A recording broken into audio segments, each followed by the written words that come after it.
우리 민주당은 당의 혁신기구를 맡아서 이끌 책임자로 사단법인 다른백년의 이래경 명예이사장님을 모시기로 했습니다.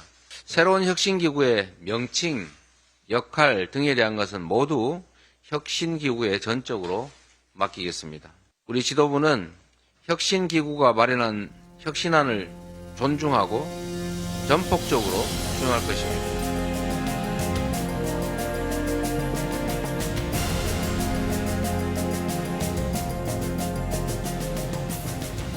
여기 올렸는데 혹시 사전에 검토하셨습니까? 그 점까지는 저희가 정확한 내용을 몰랐던 것 같아요. 천안함 조작부터 시작해서 심지어 한미동맹도 부정하는 글들이 상당히 많거든요. 천안함 사건에 대한 정부의 발표는 공식적 발표고 저는 그 발표를 신뢰합니다. 당 내에서도 좀 비판적인 의견 나오고 있는데 혹시 철회하실 생각이 있으신가요? 그 이전에 쓰셨던 글들이 문제 소지가 있어 보이는 이 부분은 서로 검증되는 뭐 내용을 좀 들은 바도 있고 또 방금 제가 말씀드린 것처럼 시민의 일원으로서 개인적으로 자유로운 의사표현을 한 것 뭐 그런 부분들도 있고 그렇게 섞여 있다고 생각합니다. 우리 사회의 일원으로서 주로 활동한 내용은 중소기업 대표로서의 삶입니다. 또 성공한 CEO로서 국민 눈높이에 맞춰 혁신을 하겠다며 혁신위원장을 데려오는데 클릭 몇 번으로 알 수 있는 문제들조차 확인하지 않았다는 것은 너무나 큰 무책임입니다. 방금 이래경 이사장께서 사퇴 의사를 당에 알려주셨습니다. 자, 다음은 네 분 모시고요. 정치권 현안 좀 짚어보도록 하겠습니다. 자, 제 오른쪽부터요. 김용태 전 국민의힘 최고위원, 정호김 전 새누리당 의원, 김형주 전 민주당 의원, 권지용 전 민주당 비대위원 네 분 모셨습니다. 어서 오십시오. 안녕하세요. 자, 민주당이요. 어제 혁신기구를 이끌 새 수장을 선임을 했습니다. 바로 사단법인 다른백년의 명예이사장 이래경 씨인데 그런데 임명 9시간 만에 사퇴하는 일이 벌어졌습니다. 이에 따른 후폭풍도 거센데 요 얘기부터 좀 해보겠습니다. 자, 먼저 김영주 전 의원. 네.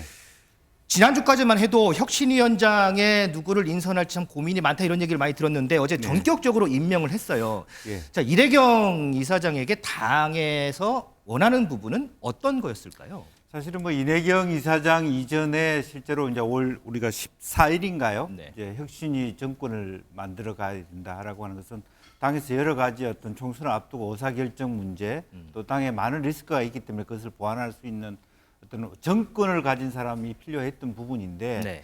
제일 큰 문제는 제가 생각할 때 정말로 쇄신 민주당에 있어서 쇄신은 조금 더 중도에 대한 표를 받아올 수 있는 균형 잡혀 있는 그리고 또 이재명 대표의 리스크들을 소위 반명 비명계들의 요구들도 받아들일 수 있는 안정적인 인물을 원했었는데 네.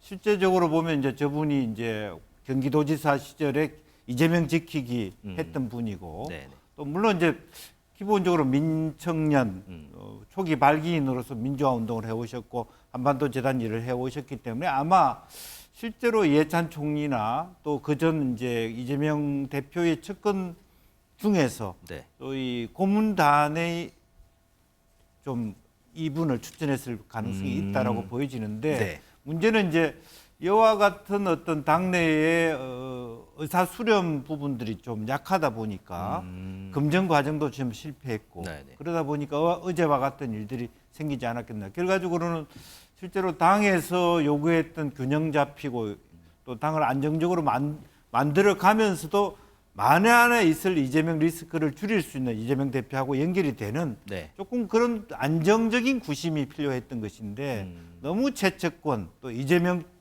그 대표 쪽에 치우친 인사였다는 한계를 좀 갖고 있고 그러다 보니까 저와 같은 부실 검증에 대해서 후폭풍이 클 수밖에 없는 그런 상황인 것 같습니다. 우리 정호김 전 의원 보시기에는 어제 뭐 임명 9시간 만에 사퇴를 했어요. 이 사퇴하게 된 결정적인 배경은 뭐라고 보세요? 여론 악화라고 생각을 해요. 사실 뭐 김영계 몇 명이 계속해서 아우성처럼 얘기하지만 그동안에 일관되게 무시하는 여러 가지 행태를 취해왔었는데 네. 이번에 이 이래경 위원장과 관련해서는 네. 막말과 음모론이 여론을 그 비등하게 만드는데 굉장히 중요한 동기가 되었습니다. 그렇기 때문에 9시간 만에 스스로 사임 의사를 밝히는 형식으로 해서 그걸 받아들이지 않는다면 네.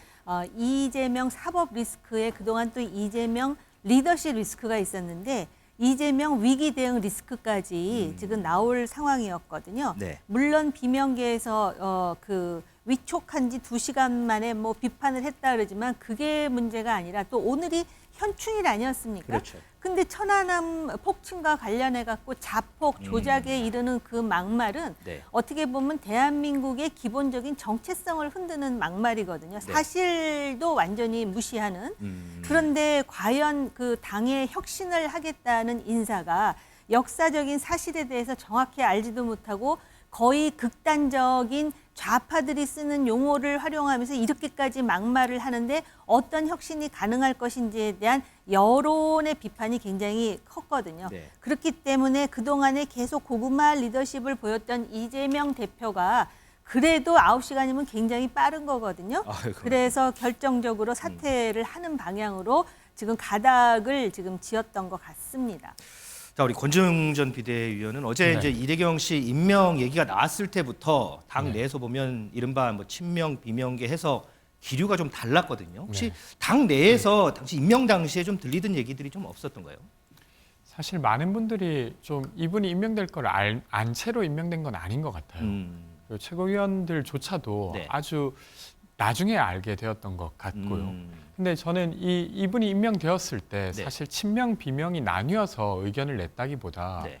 사실 이구동성으로 사실 당의 부족한 점을 채워줄 수 있는 혁신위원장인가라는 의문이 있었던 것 같습니다. 의구심이 들었었군요. 제가 알고 있기로 시민사회에서 신망받는 분은 맞지만 네.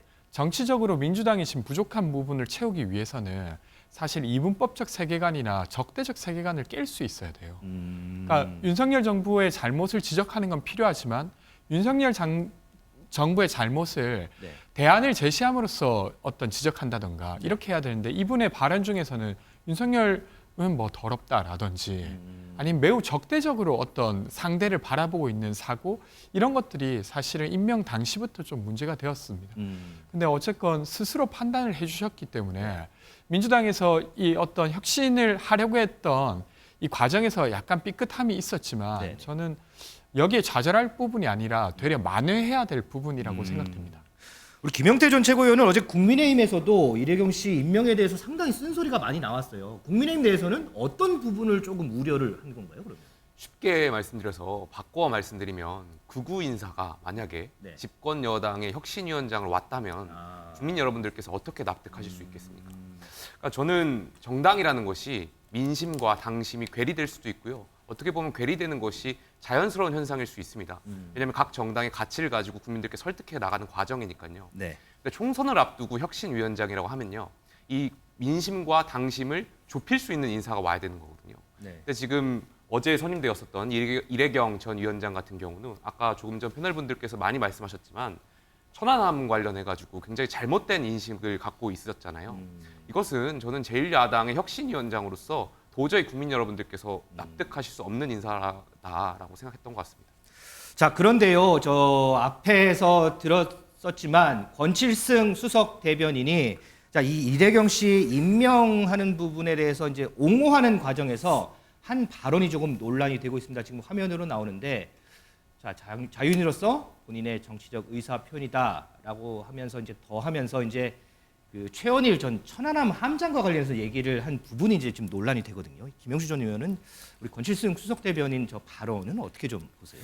글쎄요, 지금 이제 그 민주당이 조금 시각 교정을 해야 될 부분이 바로 이제 천안함 그 당시에는 많은 논쟁이 있었습니다. 네. 시나리오별로 뭐 누가 했다 어떤 그런 논쟁이 있었습니다만 어쨌든 문재인 전 대통령도 이것은 명확하게 어떤 비폭이다라고 하는 결론이 내렸던 부분이고 네. 그런 의미에서 마치 최원일 함장을 세월호 선장처럼 그렇게 착각해서는 안 될 것 같아요. 그러니까 어쨌든 지금 뭐 오늘 뭐 저기 현충일이기도 한 부분도 있습니다만은 네.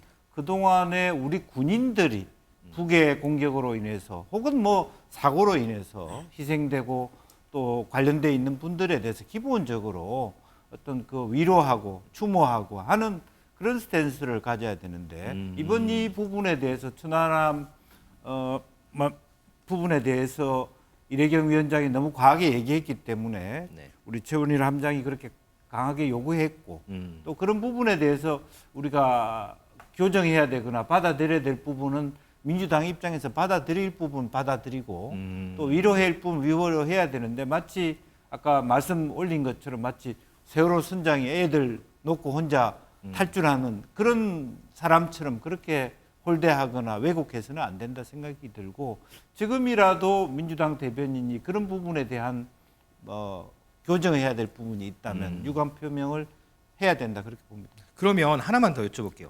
어제 이제 이래경 씨의 사퇴의 변을 보니까요. 개인 의견이 마녀 사냥식 정쟁의 대상이 돼서 매우 유감스럽다 이렇게 얘기를 했는데 어제 하루 보시기에 정말 그런 상황이었나요? 글쎄요, 뭐 저는 이제 그 단순히 자기는 그렇게 안타깝게 생각할 수 있을지 모르겠습니다만 과거에는 과거의 일이고 나는 혁신위원장으로서 잘할 수 있다 이런 의견 표명이거나 혹은 언론 환경이 자기한테 일방적으로 불리하게 뭐 적용됐다 이렇게 보여질 수는 있습니다만은 실제로 당내에서도 비판적으로 보는 시각들이 많이 있었거든요. 따라서 저런 얘기를 하기보다는 어쨌든 내가 뱉은 이야기니까 내가 책임지고 물러나겠다라고 하는 말씀을 하는 것이 더 옳지 않았겠나 그렇게 보여집니다. 알겠습니다. 요즘에 이제 검증 상당히 중요하잖아요. 근데 이제 어제 사례를 보면 일각에서는 민주당이 이 혁신기구 출범에 대해서 너무 많은 얘기를 들으니까 이거 출범 때문에 정말 이 검증이라는 부분은 상당히 좀 외면한 부분이 있지 않느냐 이런 비판이 있는데 보시기에도 혹시 그러신가요? 네. 근데 그 전에 제가 잠깐 앞부분과 관련해서 좀 말씀드릴 게 있는데요. 그 최원일 함장 같은 경우에 지금 민주당의 권칠승 수석 대변인뿐만 아니라 그 전에도 조모 변호사가 마치도 부하를 뭐 죽인 해가면서 굉장히 원색적인 용어로 비판을 하던데요. 정말 천안함 폭침에 대해서 비판을 하려면 역사적 사실부터 정확하게 확인하고 비판하라고 말하고 싶은 것이 그 당시에 부하를 죽인 사람들은 북한이었어요. 북한. 그래갖고선 그 천안함에 46명 정도 되는 우리 승조원들이 완전히 정말 유명을 달리하는 상황에서 이 최원일 함장을 포함한 58명이 겨우 살았는데요. 최원일이 어떤 사람인가? 57명을 전부 살려서 해양경찰청의 경비함에 태운 다음에 가장 나중에 살아있는 사람 중에 가장 나중에 올라탄 사람이 바로 최원일이에요. 그런데 그 최원일이 지금 북한의 도발이 이렇게 엄중합니다. 우리가 지금 이런 상황에서 살고 있습니다 하고 강의를 다녀야 할 상황에서 오히려 최원일 보고 부하를 죽였다 그래갖고 어떻게 당신 당의 혁신위원장을 이런 사람을 뽑을 수가 있어 그러면서 민주당의 대표를 쫓아다니면서 지금 항의를 해야 되는 이 상황이 저는 더 서글프고요. 그다음에 두 번째로 권칠승 대변인의 이 발언 있지 않습니까? 자, 이렇게 생각하면 돼요. 일본이 미국의 하와이 진주만 공격을 했어요. 근데 미국의 유명 민주당의 소위 개혁위원장이라고 위촉된 어떤 사람이 그 일본의 진주만 공격은 진주만 공격이 아니라 미군이 자폭해갖고 조작한 것이다 그렇게 말을 했다면 그 사람은 미국 내에서 완전히 정치적으로 생매장될 뿐만 아니라 어느 미국인 하나도 그 사람을 용서하지 못할 거예요. 비유를 하시자면 이거는 언어 표현의 자유의 영역이 아닙니다. 그런 부분이 분간해야 되고요. 그다음에 지금 질문하신 검증 완전히 소홀했죠. 인터넷으로 이래경만 치면은 그 천안함에 대해서 뭐라고 얘기했는지 중국에 대해서 뭐라고 얘기했는지 푸틴이 우크라이나를 침공하는 거에 대해서 뭐라고 얘기했는지 심지어는 어쨌든 자기가 반대하는 대통령이지만 윤 대통령은 어떻게 보면 국가를 대표하는 국가의 상징이에요. 근데 뭐 윤가가 더럽고 뭐 이래가면서 정말 입에 담지 못할 이야기를 하지 않습니까? 그렇게 그런 사람을 결국 검증 없이 그리고 최고위원들도 하루 전에 알았다는 겁니다. 이거는요. 굉장히 대표가 일방적이었고 사려 깊지 못했으며 민주당 자체가 공당으로서 진지하지 못했던 것을 지금 석고 대제해도 시원치 않을 상황이에요. 이렇게 해가지고 제가 볼 때 국민의힘도 썩 잘하는 거 없는데 반사 이익을 좀 얻게 해주는 상황이 아닌가 이런 생각이 들었어요. 우리 권지웅 전 비대위원 지금 검증 관련해서 정호김 전 의원 의견 들으셨는데 네네. 혹시 동의하시나요? 아니면 또 다른 의견이 좀 있으신가요? 사실 동의합니다. 동의하세요? 그러니까 검증이 잘 안 됐던 것 같아요. 그러니까 보통 어떤 주요 인사를 발표하게 되면 그분이 썼던 SNS 정도를 검증하는 거 요즘은 뭐 제일 먼저 보는 게 그런 부분 네, 아니에요? 어려운 일이 아니거든요. 뭐 이건 개인정보 동의를 받아야 되는 부분도 아니기 때문에 네네. 그래서 부적절한 게 있었다면 당사자와 이야기해서 글을 내릴 수도 있어요. 근데 이런 조치도 전혀 이루어지지 않았고 그리고 검증도 검증이지만 임명 자체가 논란이 될 만한 것이었죠. 그래서 뭐 검증이 안 됐고 임명된 다음에 논란이 일고 사퇴까지 이르면서 사실 민주당에 타격이 있다고 생각합니다. 근데 이 타격을 입었다고 해서 이제 그만둘 것인가라고 했을 때 그렇지 말고 다시 그 과정에서 받았던 비판을 수용해서 다시 혁신의 방향을 다시 재설정해야 된다고 생각해요. 저는 그 혁신의 방향이 지난 5년간 민주당이 가지고 있었던 국민과 좀 괴리가 있었던 인식이라든지 네네. 행위라든지 이것을 바로잡을 수 있는 혁신위원장을 다시 모색하고 임명해야 되지 않을까 싶습니다. 오늘 이재명 대표가 이 현충일 추념식에 참석을 했습니다. 그랬더니 이제 기자들이 많이 몰려서요. 이 문제와 관련해서 질문을 참 많이 했거든요. 이재명 대표가 어떤 얘기를 했는지 영상으로 좀 보고 오겠습니다. 당 쇄신에 대해서 편안한 유족들한 그렇지 한 말씀 좀 드려볼까요? 혁신위원장은 좀 언제까지 해결 의사가 자진 사퇴하긴 했는데 당 차원에서는 좀 해주시고 있어요. 당 쇄신에 대해서 진정성 의심된다는 지적도 있는데요. 여기까지 하시죠. 여기까지 하시죠. 김영태 전 최고위원 지금 이재명 대표 모습 봤는데 뭐 딱히 뭐 말은 없어요. 자, 이번 일을 계기로 어쨌든 간에 이재명 대표의 리더십 다시 한번 좀 검증을 받아봐야 할 그렇게 평가를 받아야 할 부분이 아닌가 뭐 이런 얘기들이 많은데 그 부분은 좀 어떻게 좀 보세요? 곧 야당 내 권력 투쟁, 당내 권력 투쟁을 향한 어떤 전면전 상황이 저는 일어날 것이다라고 생각합니다. 그러니까 전쟁이라는 것이요, 네. 많은 국민들께서 생각하기에 하루 아침에 갑자기 전면전 상황이 되는 것처럼 느껴지겠지만 실제 전쟁은 끊임없이 국지 도발과 게릴라전을 통해 가지고 전면전 상황으로 연결되는 거거든요. 그러니까 지금 이번 이래경 위원장을 사퇴 이것만 놓고 볼 것이 아니라 김남국 의원에 대한 어떠한 처리 방안에 대해서 친명과 비명 간의 싸움, 네. 그리고 과방위원장을 둘러싼 친명과 비명 간의 싸움 끊임없이 계속 이렇게 다투고 있는 모습이거든요. 이러한 점들이 연결되면 결국 선으로 마지막에는 종국에는 총선을 앞두고 그러니까 야당의 비명과 친명 간에 굉장히 큰 충돌이 한번 있을 것이라고 생각되고요. 그러니까 저는 결과적으로는 혁신이라는 것이 굉장히 어렵다라는 것이 네. 이재명 대표가 결국에는 갖고 있는 당권이라든지 총선에 대한 권한을 모두 다 내려놓는 거에서 야당 혁신이 시작될 것이거든요. 그런데 실제 지금 이재명 대표의 지금 현재 상황으로는 그런 걸 내려놓기가 굉장히 어려운 상황이기 때문에 민주당 내 이러한 끊임없는 갈등은 계속 이어질 것으로 생각됩니다. 자, 지금 김용태 전 최고위원님이 갈등 얘기를 했는데 이런 상황에서 민주당에 새로 돌아오는 인물이 한 명 있습니다. 바로 이낙연 전 민주당 대표인데요. 미국으로 간 지 1년 만에 귀국 소식을 알렸습니다. 뭐 당장 귀국은 아니고 오는 24일인가 이제 한국쯤 들어온다고 밝혔는데 김영준 의원, 지금 SNS를 통해서 이제 귀국 사실을 알렸어요. 글을 보니까 대한민국의 생존과 국민의 생활을 위해 제가 할 바를 하겠다 이렇게 썼는데 뭐 해석에 따라서는 뭐 사실상 정치 재개를 할 거다라는 이런 해석도 있는데 지금 이제 민주당 상황을 봤을 때 어쨌든 비명계 입장에서는 이낙연 전 대표가 돌아온다라면 하면 이낙연 전 대표를 중심으로 해서 구심점이 되고 그러면서 이재명 대표와 대립각을 세우는 이른바 명락대전 시즌2가 이제 벌어지는 거 아니냐라는 얘기들이 예상들이 일각에서 나와요. 보시기에는 어떻게 좀 예상을 하세요? 바로 당장 그렇게 되기는 어려울 것 같습니다. 왜냐하면 이제 실제적으로 제가 이제 이런 자리에서 여론조사를 뭐 구체적으로 밝힐 수는 없습니다만은 최근에 한 어떤 야권 지도자에도 이재명 대 이낙연이 굉장히 많은 차이를 갖고 있고요. 또 실제적으로 보면 뭐 하나의 어떤 가설에 불과합니다만은 호남을 중심으로 하는 민주당 입장에서 이낙연 리더십이 아주 강력하고 탄탄했다 그러면 사실은 이재명 후보보다 먼저 이낙연 후보가 대선 후보가 되었을 가능성이 많다.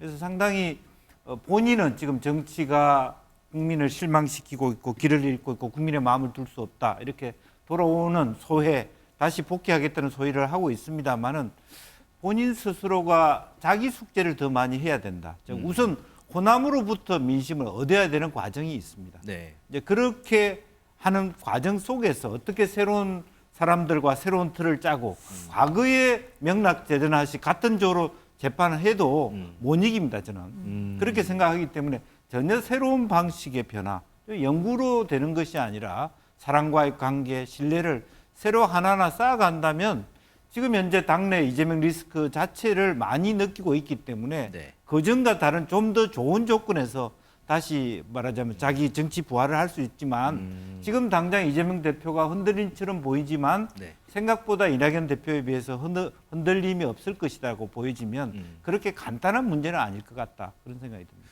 그럼 우리 권지영 전 비대위원은 이제 청년 정치인의 이제 눈으로 봤을 때 네. 이낙연 전 대표의 귀국이 민주당 내에 이게 갈등의 불씨가 될 거냐 아니면 또 다른 뭐 어떤 좋은 방향으로 갈 거냐 어떻게 좀 보세요? 이 청년 정치인의 시각에서 봤을 때는. 그러니까 이건 이낙연 대표가 전 대표가 어떻게 움직이냐보다도 현 지도부가 이 이낙연이라는 이 인재를 어떻게 쓸 것인가에 달려 있다고 생각합니다.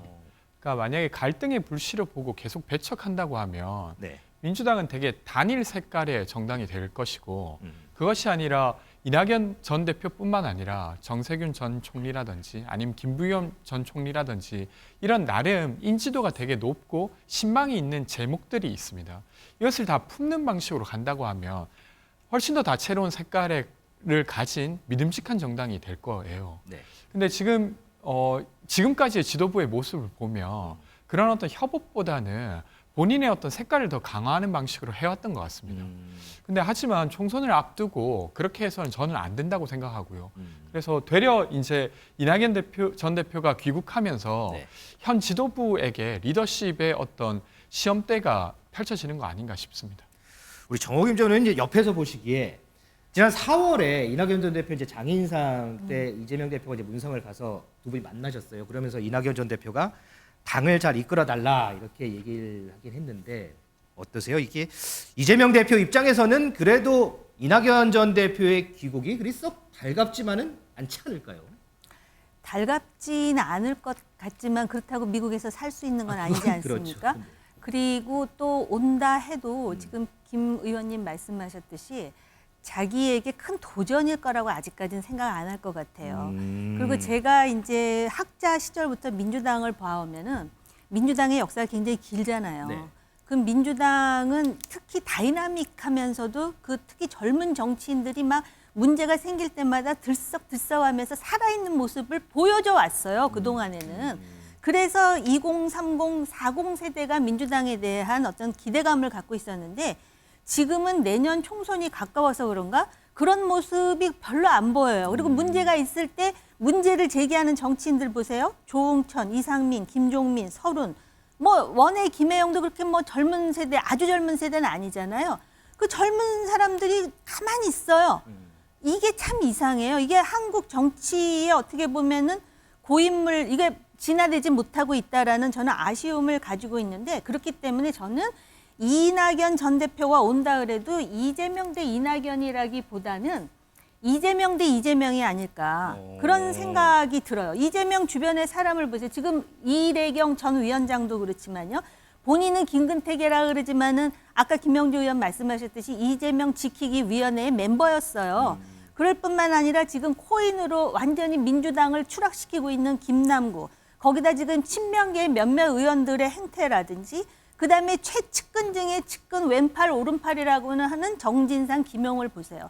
이게 이재명 대표의 얼굴이라고 한다면 과연 민주당에 대해서 일반 유권자들이 어떻게 생각할까. 그렇기 때문에 오히려 이낙연 전 대표가 어떤 대항마가 되기보다는 이재명 대표 스스로가 자신과 싸우고 자신을 내려놓고 요번에 혁신위원장 실패한 이유 중에 하나가 다른 것보다도 아마 사람들 기억 속에 머릿속에 가장 강인된 거는 이재명 지키기 위원회 멤버라는 거예요.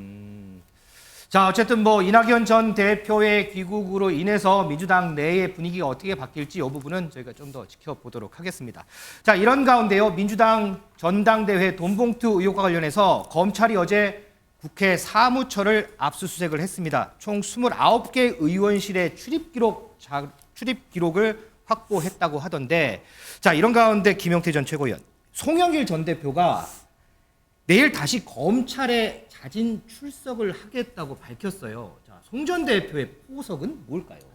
정치인들이 어떤 혐의를 받았을 땐 두 가지 전쟁을 치른다고 합니다. 그래서 첫 번째는 법원에서 네. 판사를 향해서 이제 본인의 죄가 없음을 알리는 그런 어떤 싸움이 있고요. 두 번째는 여론전이라고 하죠. 법원 밖에서 국민들을 향해서 또는 본인 지지층을 향해 가지고 본인의 어떤 무고함을 알리려는 그런 투쟁적인 두 가지 투쟁을 한다고 하는데, 아무래도 후자에 가까운 것 같고요. 아무래도 지금 뭐 최강욱 의원을 어제 검찰이 압수수색을 했던 것 같고, 뭐 M 본부에 대한 압수수색 계속 이어지는 가운데 그 개인정보 유출과 관련해서 예, 소영길 전 대표 입장은 본인도 역시 이 연장선상에서 검찰이 본인의 입장에서는 아마 무고함을 얘기하면서 검찰의 어떠한 그러한 압수수색이라든지 이러한 부분을 강조해서 말씀하실 것 같습니다. 지난번에 이제 한번 검찰 나가서 네. 검사 만나지 못하고 앞에서 입장문만 발표하고 갔잖아요. 내일도 뭐 그런 상황이 또 펼쳐지지 않을까요, 혹시? 그 지금으로서는 어쨌든 뭐 앞에 수사를 해야 돼. 수사의 절차라는 것이 있지 네. 않겠습니까? 네. 예를 들면 뭐 실제로 뭐 29개 의원실 출입 기록을 했다 그러면 그걸 바탕으로 해당되는 뭐라자면 그게 뭐 참고인이 됐든 피해자가 됐든 간에 그런 분들의 조사부터 먼저 하고 난 다음에 최종적으로 마지막에 송영길 대표를 부르는 게 상식적이라고 보여지고, 네. 이제 그런 의미에서 지난번에도 뭐 가서 담당 뭐 검사 만날 수 있느냐고 하지만 사실은 뭐 그런 부분들이 무조건 왔다고 해서 응해 줄 수 있는 상황이 아니고, 우선 기본적으로 보면 어떤 윤관석, 이승만 뭐 또 다른 거의 조금 두드러진 인물부터 수사를 완결하고 난 다음에 그것을 알았느냐 몰랐느냐 확인했을 것 같고요. 이제 그런 부분에서 저것이 어떤 과정상에 있는 것인지, 즉 송영길 대표 머릿속에 이런 과정을 통해서 내가 소명을 열심히 했다는 것을 얘기하려고 하는 것인지, 또 혹은 지난번에도 그렇습니다만 자기 지지자들 더 결집시키려는 의도가 있는 것인지, 네. 이제 그런 것은 조금 더 두고 봐야 될 부분인 것 같습니다. 그렇군요. 권정조 비대위원, 아까 네. 뭐 얘기가 잠깐 나왔습니다만, 물론 사안은 이제 다른 사안이지만 최강욱 의원, 민주당 최강욱 의원이 이제 압수수색을 네. 당했어요. 네. 이제 그 한동훈 장관 개인정보 유출 관련해서인데, 그 부분은 좀 어떻게 좀 보세요, 이거는? 최강욱 의원까지 압수수색이 들어왔다. 물론 이제 혐의가 다 밝혀지고 나면 네. 여기에 대한 판단을 더 정확히 할 수 있겠지만, 제가 볼 때 지금으로서는 과잉 수사를 하고 있는 것 같습니다. 과잉 수사라고 보세요. 그러니까 수사의 방식이라고 하는 게 압수수색만 있는 건 아니지 않습니까? 음. 근데 MBC 기자와 관련한 것도 그렇고, 이번에 최강욱 의원실에서 뭐 워터마크가 있었다는 것이 어떤 근거가 되어서 압수수색을 한 것 같은데, 다른 방식으로 수사에 응해달라고 할 수도 있었을 텐데 최강욱 의원은 관련한 이야기를 하나도 들어본 적이 없었다는 거예요. 네. 그래서 그런 질문을 받지도 않은 채로 갑자기 압수수색이 되었는데, 게다가 이제 인사청문회라고 하는 것이 네. 그 이제 국회의원실만 하는 것이 아니라 언론도 함께 하는 거지 않습니까? 네, 네. 그 과정에서 기자들에게 유출된 것을 두고 이것이 어떤 아주 문제적이다라고 하면서 압수수색을 한 것이기 때문에 네. 저는 이 자체는 과잉이라고 밖에 볼 수 없다고 생각됩니다. 자, 과잉이라는 의견이 나왔는데, 그러면 이에 대해서 최강욱 의원은 어떤 입장일까요? 그리고 그와 관련해서 한동훈 법무부 장관은 또 어떤 입장일까요? 영상으로 좀 보겠습니다. 여러분도 한번 생각해 보십시오. 이게 한동훈 아니면 이렇게 했겠습니까? 명백히 말씀드리는데, 저도 그렇고 우리 보좌진들도 그렇고 보좌라는 분 자체를 몰라요. 한 번도 만나거나 접촉한 사실이 없어요. 네. 그래서 제가 어이가 없고 기가 막힌다는 것이고, 어쨌거나 본인들이 원하는 그런 그림은 만들어지지 않을 거고요. 그런 협잡이나 의도나 모의의 흔적이 없으면 이거는 대통령과 법무부 장관이 수사기관을 동원해가지고 모종의 정치적 이득을 위해서 함께 협잡한 것으로 볼 수밖에 없다. 민주당이나 MBC가 제 탓을 많이 하더라고요. 뭐 그런 건 뭐 많이 봐왔던 것이니까 익숙하긴 한데, 기본적으로 가해자가 피해자를 탓하는 모습이 정상적인 모습은 아니라고 생각합니다. 그리고 그 사건과 관련해서 저는 뭐 신고나 고소한 적도 없잖아요. 경찰이 법원의 영장에 따라 진행하는 수사인 걸로 알고 있습니다. 정호임 전 의원, 지금 들으셨는데 최강욱 의원은 상당히 좀 불쾌감을 나타냈고 한동훈 장관은 가해자가 피해자 탓한다 이렇게 어떻게 좀 들으셨어요? 이거는 무슨 보수 진보의 문제도 아니고요. 정치적 좌우의 문제도 아니고 한국 민주정당 제도의 진화와 관련된 문제라서 그 관점에서 말씀을 드리자면 이렇게 정권 바뀔 때마다 공수 바뀌는 부분도 보는 사람도 불편해요, 솔직히. 그런데 이게 지금 한동훈 인사청문회 자료잖아요. 근데 인사청문회 자료인데 만약에 그런 개인 사생활과 관련해 가지고 불법적인 면이 나왔다라든지 또는 부도덕한 사안이 있어 가지고선 이게 공유된 것이 아니라 그냥 개인 정보예요. 개인 정보가 유출되는 거는 이거는 좀 심각해요. 그동안에 아마 언론 사이에서는 그게 관행처럼 이루어져 왔었던 것 같은데 그거 자체는 바로잡는 것이 맞아요. 맞고요. 그다음에 여기 보면은 최강욱 의원이 지금 압수수색에 대해서 강한 불쾌감을 표시하면서 장난질 친다고 하잖아요. 근데 그 부분은 아까도 몇몇 패널이 말씀하셨듯이 이제 경찰의 수사에 의해서 이제 결론이 나겠죠. 근데 압수수색에 대해서 말씀하셨는데 저도 제 개인적으로 압수수색이 좀 많다는 생각은 솔직히 들어요. 저 개인적으로는. 그러나 개인정보 유출하고 이런 것에 대해서 간단하게 생각하고 마치도 그게 관행인 것처럼 치부하는 이러한 그 잘못된 부분은 정리가 돼야 된다라고 생각하고요. 그다음에 또 하나. 여기 보면은 이제 한동훈 장관이 이런 말을 해요. 가해자가 피해자 탓을 한다. 근데 피해자는 분명히 한동훈 장관인데 가해자 지금 보면은 뭐 최강욱 의원 얘기도 나오고 또 M본부의 임모 기자 얘기도 나오고 또 유튜버인 신모 씨 얘기도 나오고 또 뭐 실화 탐사 뭐 해가지고선 무슨 저 서모 씨 얘기도 나오는데 이제 이 부분은 수사를 통해서 밝혀져야 되죠. 그렇기 때문에 법무부 장관인 한동훈 장관이 가해자라고 지정을 하게 되면 이것 자체가 주는 함의에 대해서 심각하게 생각할 수 있다라는 것이 야권의 율사들의 의견인데 저는 그 의견이 일리가 있다고 생각을 해요. 자, 어쨌든 뭐 이 부분과 관련해서는 계속해서 이제 조사가 이루어질 부분이니까요. 이것도 좀 지켜보도록 하고요.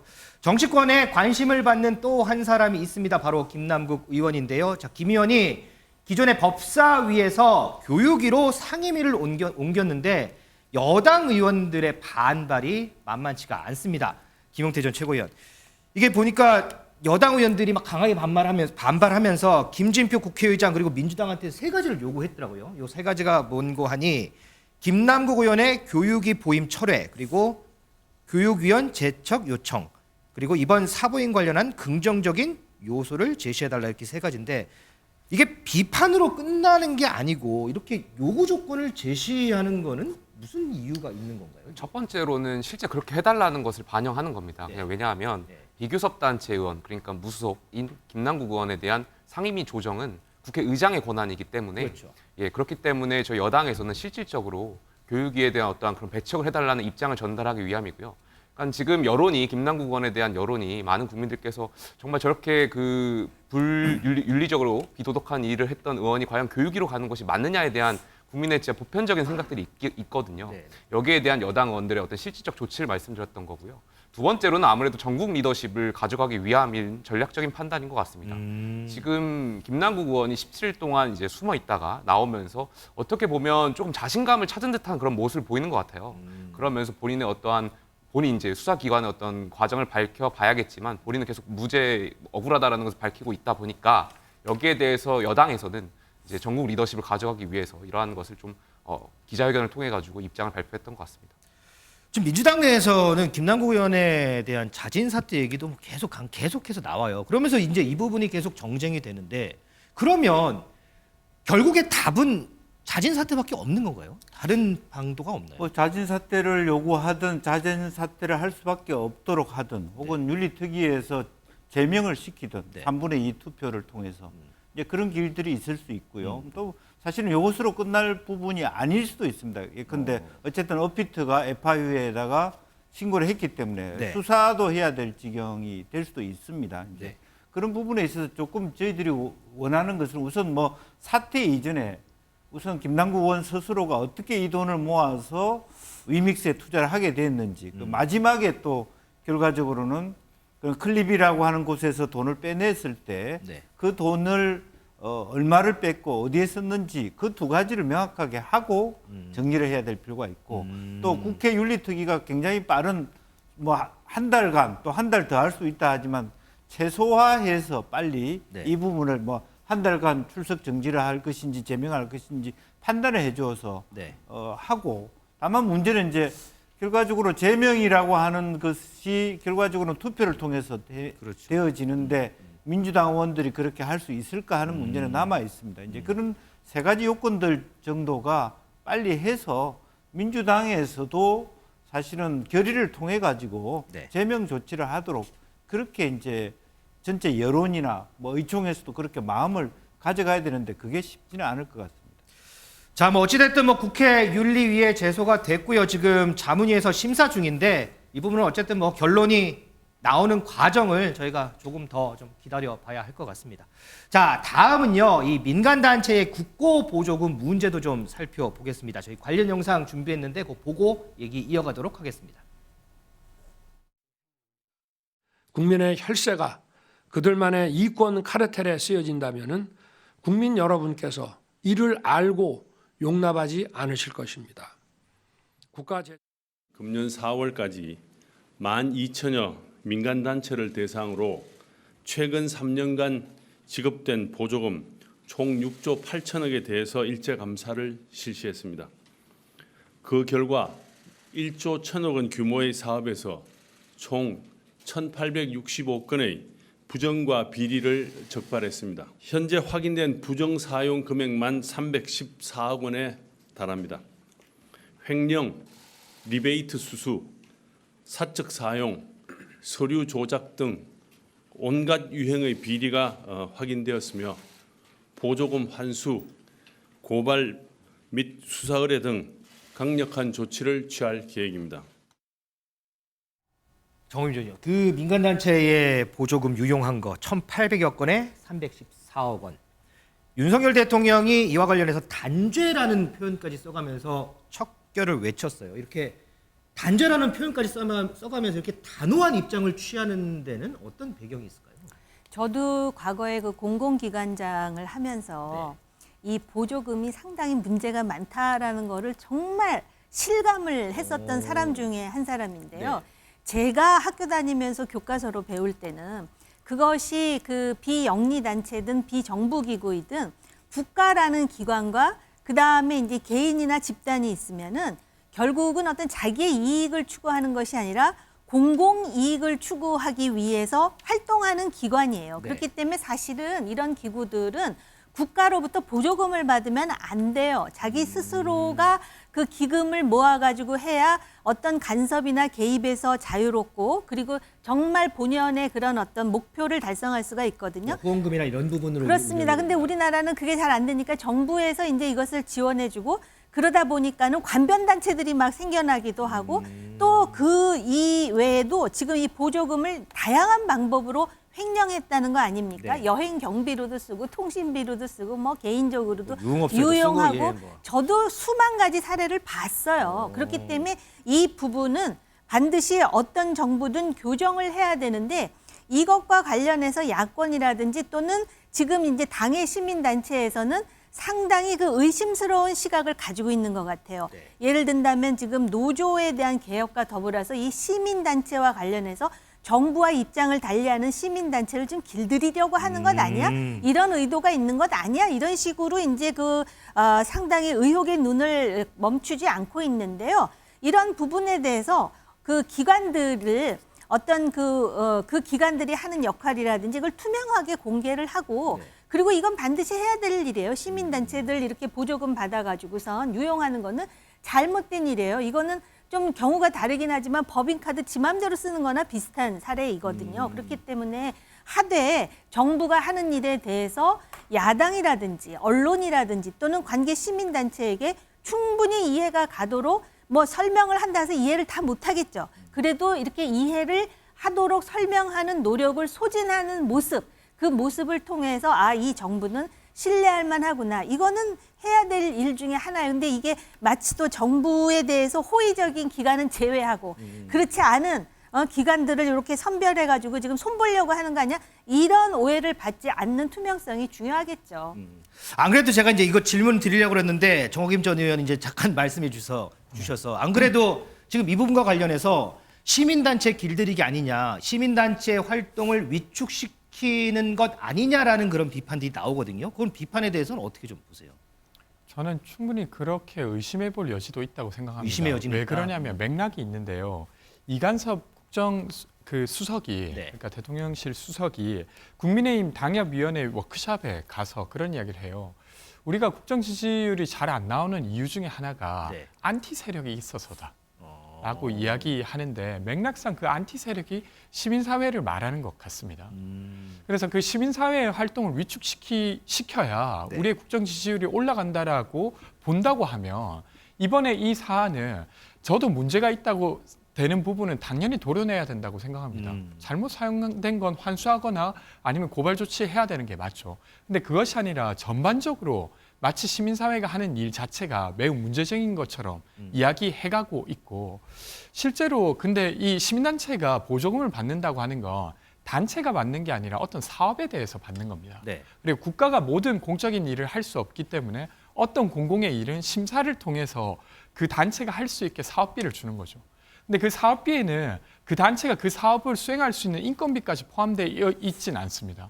그래서 좀 더 세부적으로 보면 그 사업비를 받아서 사업을 한다는 시민단체가 되려 네. 자신의 인력을 배치해서 그 일을 하고 있는 상황이에요. 근데 이런 것까지 다 싸잡아서 마치 문제가 있는 것처럼 말하는 건 저는 매우 부적절하다고 생각합니다. 그런데 이제 여당에서 또 하나 나오는 얘기는 지금 이 시민단체 보조금 문제 전 정부의 포주기 탓이다 이런 비판들 나오거든요. 그래서 이제 아까도 좀 그래프가 나왔던 것 같은데 좀 이제 그동안의 시민단체에 대한 지원의 폭이 많아져 가고 있는 추세 이것은 한 번은 좀 정리할 필요는 있을 것 같다라는 생각이고요. 네. 또 실제적으로 좀 많아지고 있었다라고 하는 부분들이 계속해서 좀 올라가는 마치 추세고요. 네. 무슨 뭐 공공적인 뭐 복지 활동을 하듯이 그렇게 시민단체로 줘서는 안 되겠다라고 하는 것은 저는 일리는 있다고 생각합니다. 너무 지나치게. 그렇다고 지금 현재 시민단체가 소위 어드버카시 NGO처럼 굉장히 정부를 비판적으로 하고 자기 투명성을 명확히 하는 그런 NGO만 있는 게 아니라 굉장히 너무 많은 영역의 NGO들이 많아졌어요. 그렇죠. 네. 그런 부분에 대해서 특성에 맞게 정리할 건 정리하고 지원할 건 지원하고 좀 그런 부분이 있어야 되는데 방금 우리 권중훈 의원 말한 것처럼 마치 이제 이관석 국정기획수석이 기울어진 운동장 얘기를 한다든지 무슨 안티 세력 이야기한다든지 마치 방통위원장 자르고 NGO 자르고 그다음에 불법이 있는 노조운동의 시위를 자른다는 것은 결국 노동 권력 그다음에 NGO 시민사회 권력 방송에 대한 편파성 이런 부분을 다 같이 손보겠다라고 하는 어떤 거대한 계획이 있는 거 아니냐 총선을 앞둔 이 시점에서 그런 의혹을 가질 수 있다는 측면에서 문제가 있다고 생각이 들고 다만 시민단체도 과거와 같이 그냥 막연하게 이게 마치 뭐 생활수단처럼 시민단체를 운영해서는 안 되겠다. 그래서 정확하게 그럴수록 정부가 지원해야 될 부분, 도려내야 될 부분 뭐 그런 부분을 좀 더 명쾌하게 해줬으면 좋겠다는 생각입니다. 자, 글쎄요. 뭐 이 부분에 대해서 뭐 여러 가지 얘기들이 나와서 그런 걸까요? 지난번 G7 정상회의 이후에 계속해서 상승세를 그리던 윤석열 대통령의 지지율이 조금은 좀 꺾인 모습입니다. 저희가 표를 준비했는데 자, 지금 보시면 긍정평가도 40%에서 39.8%로 떨어졌고요. 부정평가가 이제 56.7%에서 57.4%로 좀 높아졌습니다. 리얼미터 지금 여론조사인데 김영태 전 최고위원 지금 어쨌든 계속해서 쭉쭉쭉 지지율이 이제 오르면서 40%대까지 했다가 조금 이제 꺾였어요. 그 원인을 좀 어디서 좀 찾을 수 있을까요? 첫 번째로는 전 대통령께서 말씀하신 법과 원칙에 따른 국가 정상화, 저는 그 방향이 맞다라고 생각되는데 그 국가 정상화에 대한 속도가 조금 빠른 것 같습니다. 그러다 보니까 사회 곳곳이 어떻게 보면 전장터가 되는 것 같거든요. 지금 조금 전에 말씀드렸던 시민단체 보조금 부정수용 유형 그 의혹도 그렇고요. 네. 노조 문제 지금 굉장히 심각하지 않습니까? 지금 마치 여야가 이것 또한 정쟁화해서 서로를 악마화시켜서 야당 입장에서는 정부와 경찰을 굉장히 악마처럼 비춰지고 있는 것 같고요. 여당은 오히려 노조를 또 악마화시키고 있거든요. 그러니까 그러니까 이러한 갈등 등이 계속 일어나다 보니까 어떻게 국가 정상화에 대한 대통령의 의지 이런 속도가 또 투영되면서 그러니까 그런 지지율에 또 반영되는 것 같고요.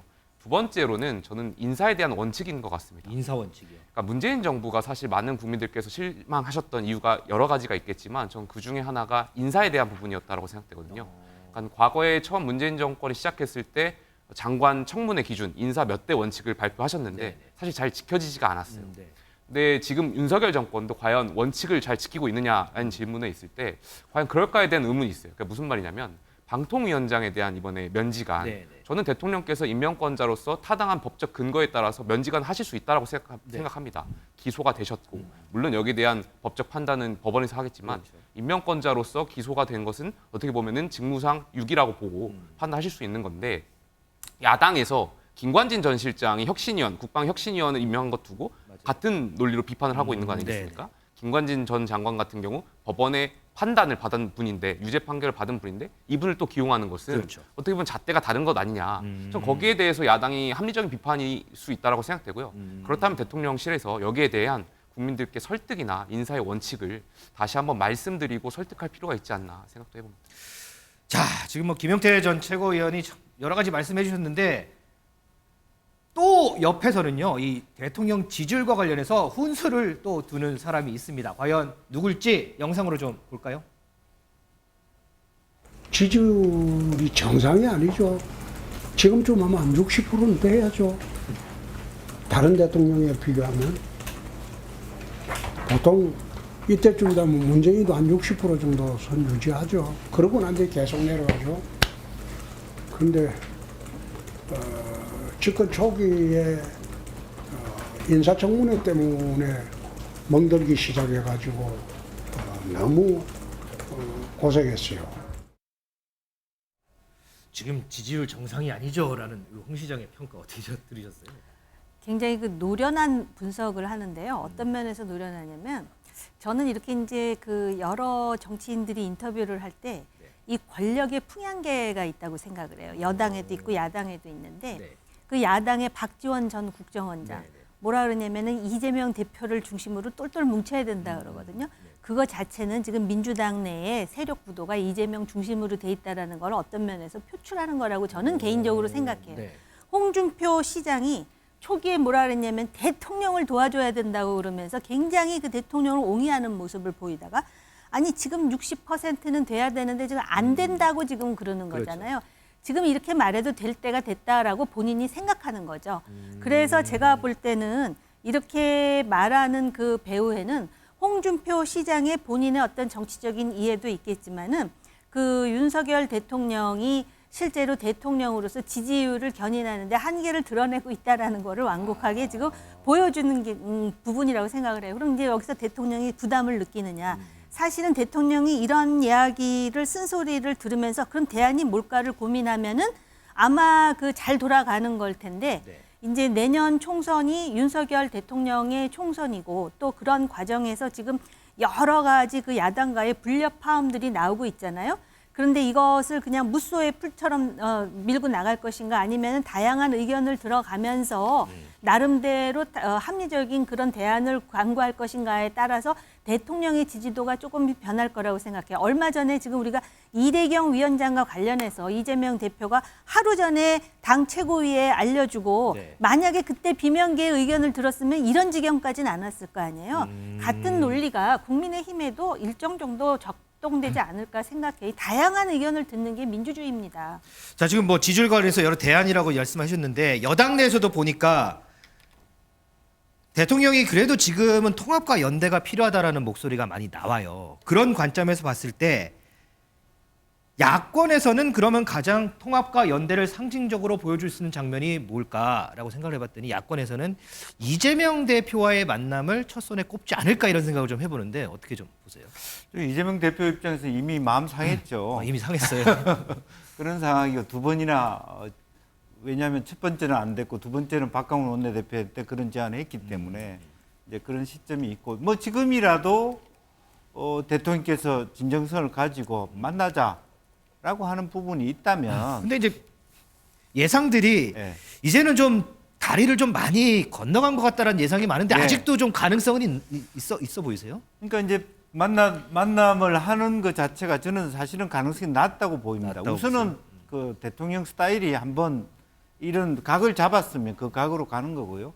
제가 봤을 때는 지금 현재 오히려 더 잘게 붙을 겁니다. 통합과 연대가 아니라. 그러니까 여당 내에서도 더 세게 윤석열 지지하는 사람들 중심의 가령 뭐 신당 창당을 전제로 할 정도 당의 혁신을 주장할 정도의 손을 댈 것 같고요.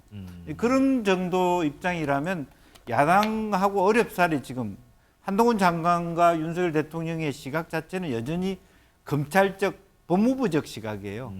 국회 특히 야당은 준범죄 집단처럼 그렇게 보는 그런 시각들이 있는 겁니다. 뭐 압수수색의 대상이 되고 계속 그 불체포 특권 설명하러 가야 되고 이제 이런 부분이 있기 때문에 어렵사리 지금 화해 제스처화하는 것이 오히려 윤 대통령 스탠스를 꼬이게 만든다 이런 인식이 더 득세할 것이고 더군다나 가면 갈수록 총선 앞두고 자기 지지 친윤계의 말하자면 전선 앞으로를 더 각을 세울 수밖에 없는 상황에서 뭐 자고우면하거나 평화 연대 이런 얘기를 지금 찾을 때가 아니다 그렇게 볼 것 같습니다. 자, 윤석열 대통령이 기자회견을 준비하고 있다라는 얘기는 일전에 나왔고요. 이달 중순쯤이 될 거다라는 그런 예상도 나오는데 자, 과연 통합과 연대에 대해서 모든 국민들이 좀 많은 관심을 갖고 있는 이 통합과 연대에 대해서 어떤 메시지를 내놓을지 저희도 한번 지켜보도록 하겠습니다. 자, 다음은요. 요즘 논란의 중심에 서 있죠. 선거관리위원회 얘기 좀 해보겠습니다. 김용태 전 최고위원.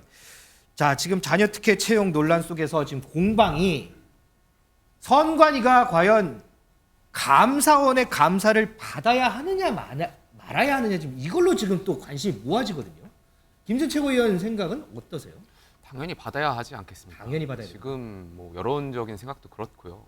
선관위가 어떻게 보면 헌법 질서, 그러니까 민주 질서를 관장하고 심판의 역할을 해야 되는 곳인데 굉장히 도덕적으로 굉장히 깨끗해야 되고 그런 기관인데 알고 봤더니 열어봤더니 선관위에 굉장히 부정적인 일탈 행동들이 계속 일어났던 것 아니겠습니까? 그러니까 국민이 여기에 대한 헌법기관에 대한 배신감, 분노를 많이 느끼셨을 것 같고요. 저는 이미 감사원법 저희가 24조에 보면 배제 대상이 명확하게 나와 있지 않습니까? 헌법기관, 공무기관, 국회, 법원, 헌법재판소의 소속인 공무원은 제외한다. 그러니까 저는 충분히 선관위가 법적 근거가 감사원의 감사를 받을 법적 근거가 있다라고 생각되고요. 그러니까 만약에 정말 이렇게 계속해서 선관위가 감사를 거부하게 된다면 저는 국민 여론에 결국에는 질 수밖에 없고 빠르게 결정해야 된다고 생각되고요. 저는 국회도 하루빨리 국정조사도 빨리 실시해야 된다고 생각됩니다. 국정조사를 실시하게 되면요. 그 조사위원들한테 수많은 제보들이 들어올 겁니다. 그러면은 각 광역단체별로 선관위의 어떤 그런 잘못된 관행들이 접수가 될 것이고요. 그것이 한번 선관위가 다시 한번 깨끗해지는 그런 계기로도 사용될 수 있을 거라고 생각됩니다. 민주당에서는 계속 선관위 이제 독립을 외쳐요. 그러면서 이제 감사원의 감사 관련해서는 조금 부정적인 입장인데 우리 권 위원 생각은요 어떠세요? 저는 이 같은 논란이 된 것은 감사원 스스로가 자초한 면도 있다고 생각합니다. 감사원이 자초를 했다. 선관위에서는 스스로 그러니까 국민권익위에 조사 받겠다, 전수조사 받겠다, 그리고 국정조사 받겠다라고 하고 있습니다. 근데 감사원이 그간 사실은 문재인 정부 때 임명된 그리고 임기가 남은 어떤 기관장이 있는 곳을 되게 집요하게 공격해 왔어요. 최근에 전현희 국민권익위원장의 경우에도 한 10개월간 감사를 했는데 사실은 그 감사위원 모두가 그리고 그 감사위원 중에서는 윤석열 정부에서 임명한 감사위원도 있었습니다. 그 감사위원 모두가 전현희 위원장에게 책임을 물을 일은 아니다라고 결정했죠. 근데 그 결정이 나오자 거기 감사원의 사무총장이 반발을 하고 근데 그런 걸 봤을 때 감사원이 정말로 법과 원칙에 따라서 감사하고 있는가라는 질문이 들 수밖에 없는 것 같고 그러다 보니까 민주당 내에서도 감사원 감사가 아니라 다른 방식으로라도 자녀 특혜 채용과 관련된 것을 드러내면 되지 않겠냐라고 하는 거에 힘을 실어주고 있는 것 같아요. 근데 저는 이게 꼭 동시에 일어나야 되는 일은 아니라고 생각합니다. 국민권익위 전수조사가 있고 국정조사가 이뤄지고 근데 그걸로도 불충분하다는 생각이 들면 사실 민주당 역시도 감사원의 감사를 거부할 명분은 없어진다고 생각하거든요. 그래서 꼭 지금 감사원의 감사가 이뤄지지 않는다 하더라도 그것이 영원히 안 이루어진다 이렇게 볼 일은 아니라고 생각합니다. 영원한 일은 없다 이거군요. 네. 자, 국민의힘 윤창현 의원이요. 이 선관위 관련해서 한 발언이 있는데 어떤 얘기를 했는지 그거 좀 듣고 좀 오겠습니다. 선관위원장이 전임 정부에서 임명된 거라는 알박기 인사로 우리가 얘기가 되고 있고, 그다음에 제가 현수막 얘기만 했지만 저희들이 참 많은 좀 억울함, 섭섭함을 많이 느끼는 부분. 왜냐하면은 왜 똑같이 잣대를 안 들이대고 우리한테는 좀 심한 잣대를 들이대고 민주당에 대해서는 좀 약간 부드러운 잣대를 들이대는 느낌.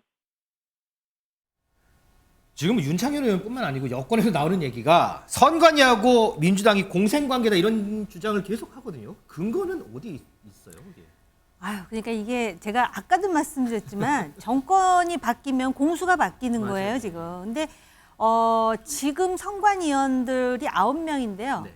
그중에 7명이 문재인 정부 때 임명된 사람이고 또 그 왜 유명한 선관위원 있잖아요. 조혜주.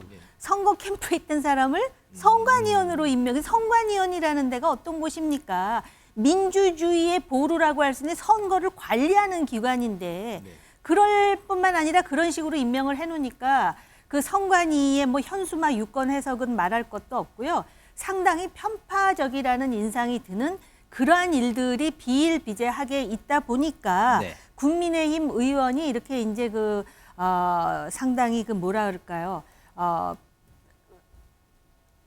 불평을 이제 표출하는 것이고요. 그리고 이제 위원장, 그 위원장 노태하 위원장이 대법관인데 이 노태하 위원장 대법관이 바로 또 김명수 대법원장 체제 하에서 이제 들어간 인물일 뿐만 아니라 국민의힘은 그렇게까지 연관질 필요는 없는데 과거에 박근혜 정부 때 왜 나쁜 사람으로 규정된 노태강이라고 문체부 그분하고 형제지가 그러니까 우리나라 사람들은 왜 그런 거에 대한 연결고리를 굉장히 중요하게 생각하잖아요.